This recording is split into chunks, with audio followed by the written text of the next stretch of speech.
And pupunta natin right now is the Wigo.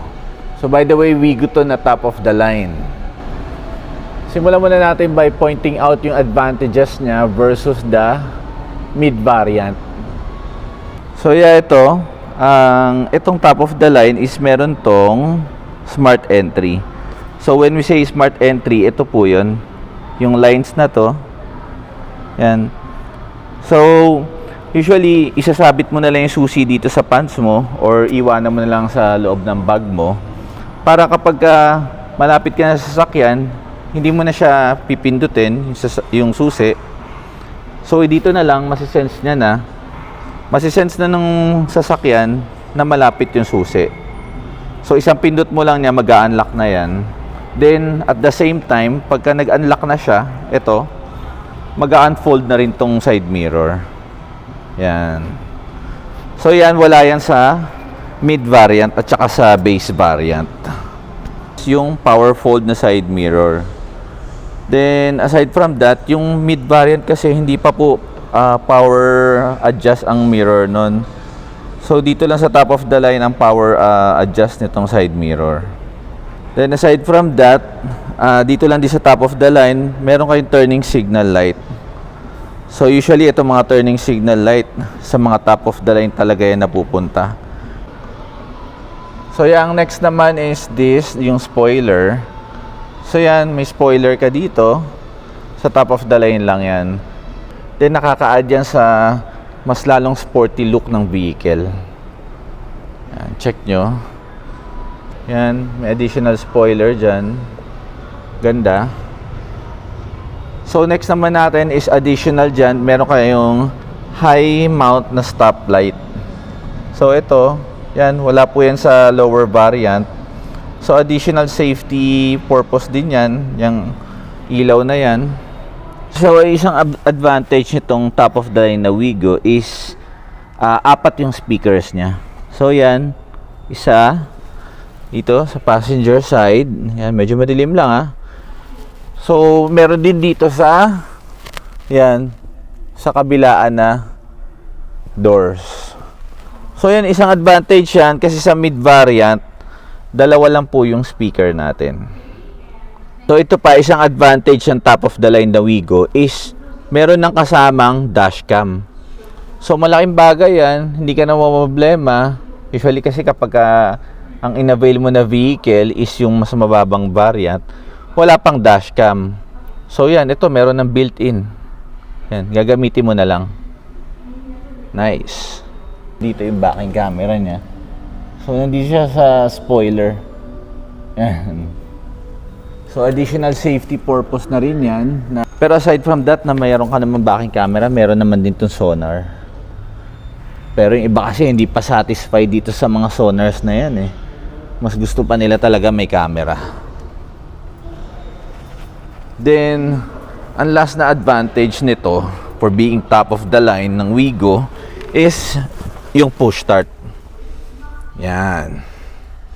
So malaking convenience, talagang all the time iiwanan mo na lang yung susi mo nang nakahang dito sa pants mo. Or kung babae ka, nasa loob ng bag mo. So after natin ma-discuss yung advantages ng top of the line na Wigo, isa-isayin na natin siya ngayon. So yeah, ito, central window lock. Yan. Madalas yan, gamitin nyo kung merong bata. Then ito yung apat na window. So yan, yung may A syempre, ito sa driver side. So ito naman is, ito yung power unfold, tsaka yung fold ng side mirrors. Yan. Then ito naman, adjust ng side mirror. Yan, kung gusto nyo i-adjust yung left, lagay nyo lang sa left. Then pag right naman, i-adjust nyo. Then ito yung cursor nya. Yan, up, down, left or right. Yan. So meron tayong isang cup holder here. Ito lagayan ng files. Ito hawakan ng door. Yan. So ganito yung lock system nya. Yan. Then after natin dito sa pinto is nandito na tayo sa aircon vent. So ito yung design ng aircon vent nya, left and right, up and down. Yeah, ganda. So dito meron tayong traction control. Yan. Then dito naman meron din tayong lagayan ng coins or driver's license. Yan open siya. Yan. Tapos dito sa ilalim is nandito yung gas lever niya. So yan, pag magpapagas, nandito lang naman yung lever sa left side. So by the way, sa mga first timer na mag-a-avail ng sasakyan, usually tatanungin yan sa ahente is asan ba yung reference ng hangin ng gulong. By the way, nandito lang siya. Ito yung driver side. Ito, nandito lang sa left side nyo. Ito siya. Kita nyo? Yan. So kung di siya naka PSI, pwede nyo siya i-convert via Google. Yan. Very easy lang. Then after that, dito na tayo sa steering wheel. Meron tayong volume adjustment here, up, down. Then pang skip. So pwede mo ma-skip dyan yung song or radio station. Then meron ding mode. Yan yung sinasabi ko na magsa-cycle siya. Either habang pinipindot mo yan, para syempre nakafocus ka sa road, is nagsa-cycle ka dito sa mode. So kunyari, meron FM1, FM2, then AM, then Bluetooth connectivity. Yan habang pinipindot mo yan. So after this ng cursor na to is meron naman dito yung pang-answer ng call. Yan. Yan. So ito yung mic or loudspeaker. Yan. So ito, nandito yung ano niya. Dito ang busina niya. So yan. Yan yung itsura ng speedometer niya. Yan. Ganda. Meron siyang analog plus digital. Yan. Meron tatlong adjustment dito. So ito pang adjust ng time. Ito odometer trip. Yan. So kung gusto nyo ma-measure yung gas consumption nyo, ayan, per liter. So this is the one. So yeah, after that, the steering wheel. Ito naman yung yan, yung monitor na stereo niya. So ito merong home button yan. Yan, ito back button. Then plus minus for the volume. Then meron tong USB connection. Ganda. Yan. So actually yung look nito, yung dashboard nito, nagmukha na ring race eh. Yung design dito. Yan. So ito, hazard button. Yan, dalawang aircon vent. Push start of course. Then dito meron tayong adjustment ng temperature.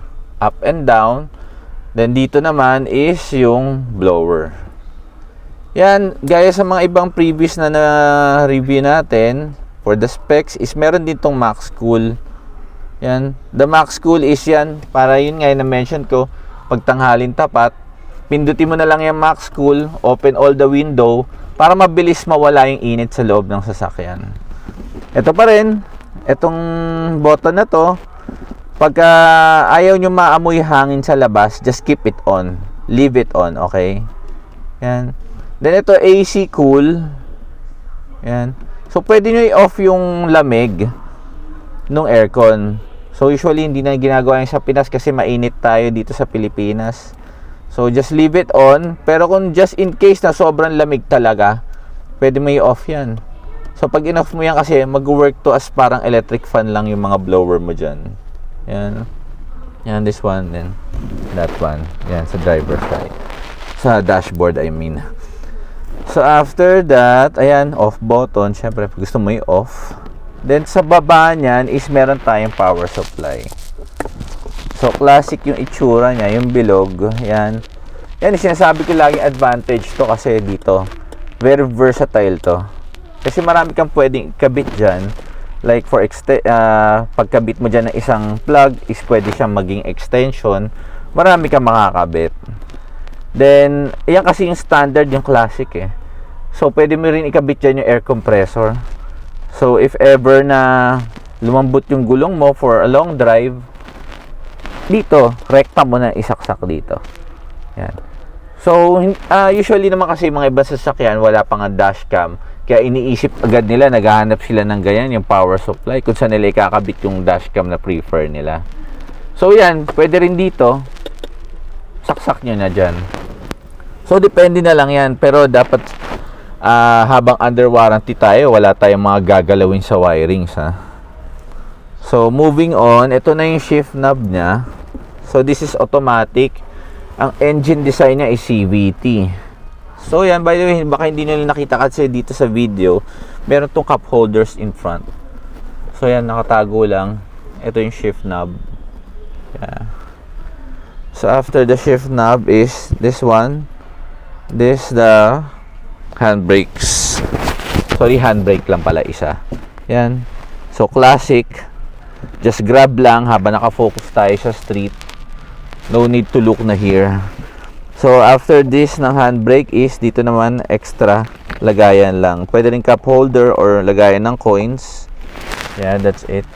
So dito naman sa passenger side, so meron tayo dito glove compartment. Yan, ganda, maluwag. Actually kasya dyan yung mga leather binder nyo ng para sa manual ng vehicle. Yan. So dito sa passenger side, yan, meron tayo nito, control ng window, isang cup holder, dito lagay ng folders, and dito door handle. So let's check nga kung meron salamin para kay Mrs. Oh, nice. Ito, meron salamin. Yan, magugustuhan niya yan kasi yan ang unang hinahanap eh. So dito, nothing else. Yan, yan tayong mirror dito. Yung mirror nito may adjustment din dito, ha. Yan. Hindi kayo familiar dito. Ito ginagamit to kapag nasisilaw ka ng sasakyan sa likod mo. So yan. Then dito naman, wala tayong mirror. Okay, focus lang tayo sa street. Yeah. So tara, lipat tayo sa second row.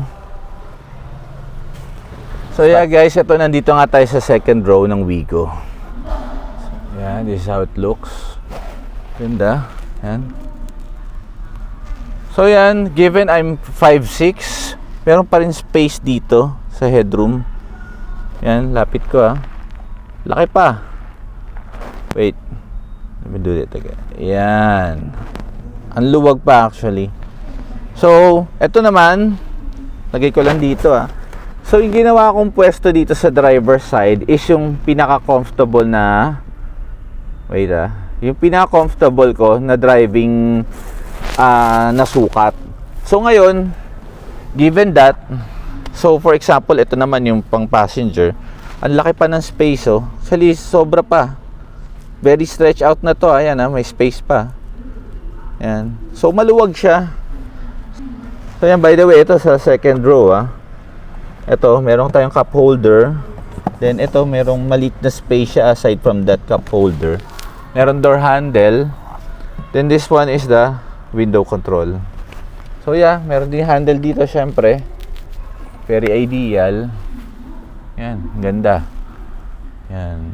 So, just in case meron tayong mga elder na sumasakay, maganda yan.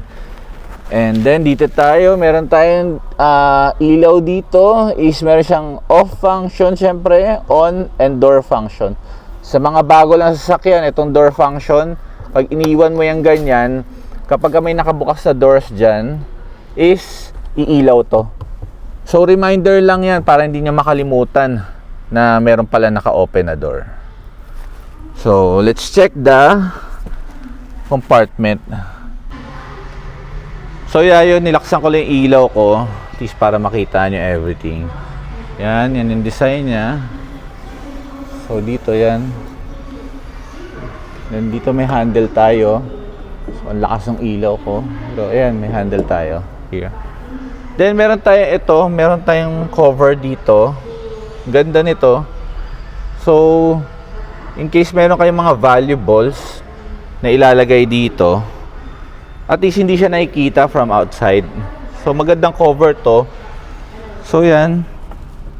Yan, hard plastic siya. So, matibay naman siya. Then, nakahang siya by using this one. Ito yung tali na to. So, not ideal siya na lagyan nyo ng mabigat. Pero, kaya naman niya yung mga lightweight lang. So, tara, check natin naman tong compartment. Yan, Okay, so nandito ang spare tire. So maganda naman ito. Yan, steel rim. Actually, yan ang steel rim naman yan, tutulungan ka yan hanggang makapunta ka doon sa nearest gas station or any talyer para ma-fix yung gulong mo na nasira or malambot. Yan. So yeah, ganda. To fold this second row, para just in case mas malaki yung cargo na ilalagay nyo, is kailangan nyo sabay gagalawin tong dalawa. Itong kabilaan na dulo, that one, yeah. Then at the opposite side also. So yung pag nagawa nyo, mafu-fold nyo na to. Yan. Okay. So, yan. So makikita nyo, medyo nakaangat lang siya, pero at least yung space nyo for luggages mas malaki. And pwede nyo naman tanggalin to. Optional naman to. Nasa sa inyo pa din kung gusto nyo gamitin to or not. So this is how it looks. Yan, naka-fold siya. So look at this. Yan, laki pa ng space. Yan.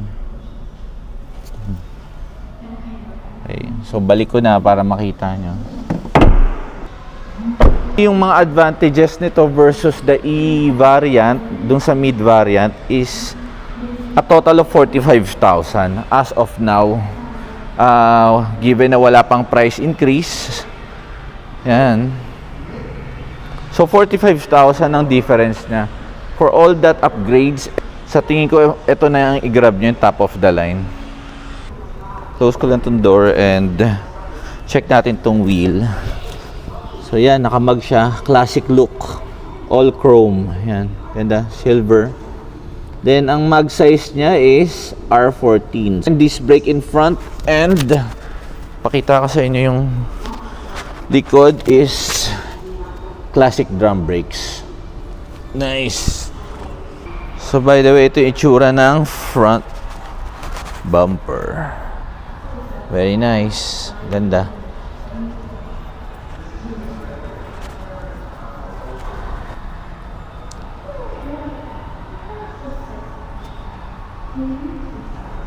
Meron kami trade-in dito just in case interested kayo, all brands tinatanggap namin. Kung low down, pwede rin naman. Higher down payment, maganda rin para mas mababa yung monthly. So that's it. Yan ang Toyota Wigo G. Bye guys!